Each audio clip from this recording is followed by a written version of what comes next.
మహాభారతంలోని మరొక వ్యక్తి హిడింబి. హిడింబి మహాభారతంలో భీముని భార్య. ఘటోత్కచుడు ఆమె కుమారుడు. ఆది పర్వంలోని 18వ ఆశ్వాసంలో హిడింబి భీముని కలుసుకుంటుంది. ఈమెకి పల్లవి అనే పేరు కూడా ఉంది.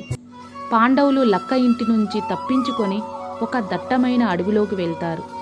చాలాసేపు నడిచి అలసిపోయి ఆ రాత్రి ఒకచోట విశ్రమిస్తారు. అందరూ నిద్రపోతుండగా భీమసేనుడు కాపలాగా ఉంటాడు. వారికి సమీపంలో రాక్షస జాతికి చెందిన హిడింబి, తండి అనే అన్నా చెల్లెళ్ళు ఉంటారు.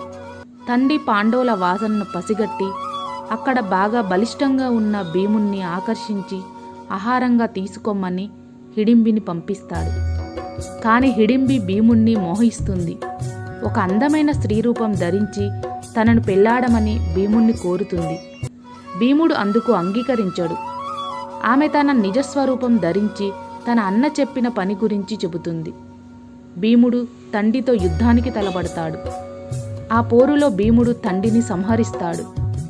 సోదరుని మరణంతో తన మీద ప్రతీకారం తీర్చుకుంటుందేమోనని భీముడు హిడింబిని కూడా చంపబోతాడు. ధర్మరాజు అడ్డుకుంటాడు. తరువాత హిడింబి తాను ఒంటరిదానను కాబట్టి పెళ్లి చేసుకోమని భీముణ్ణి ఒప్పించమని కుంతీదేవిని వేడుకుంటుంది. ఆమె కుమారుణ్ణి హిడింబిని పెళ్లాడమని ఆజ్ఞాపిస్తుంది. అయితే భీమసేనుడు ఆమెను పెళ్లాడిన తరువాత విడిచి వెళ్ళడానికి ఆమె అనుమతిస్తేనే అందుకు అంగీకరిస్తానంటాడు. హిడింబి అందుకు అంగీకరించింది. భీముణ్ణి పెళ్లాడుతుంది. వారికి ఘటోత్కచుడు అనే కుమారుడు కలిగిన తరువాత పాండవులు అక్కడి నుండి నిష్క్రమిస్తారు. తలకుండ లాంటి ఆకారంతో ఉండడం వల్ల ఘటోత్కచుడికి ఆ పేరు వచ్చింది. ఘటోత్కచుడు పెరిగి పెద్దయిన తరువాత మంచి యోధుడవుతాడు. ఆ మహాభారత యుద్ధం ప్రముఖ పాత్ర పోషిస్తాడు.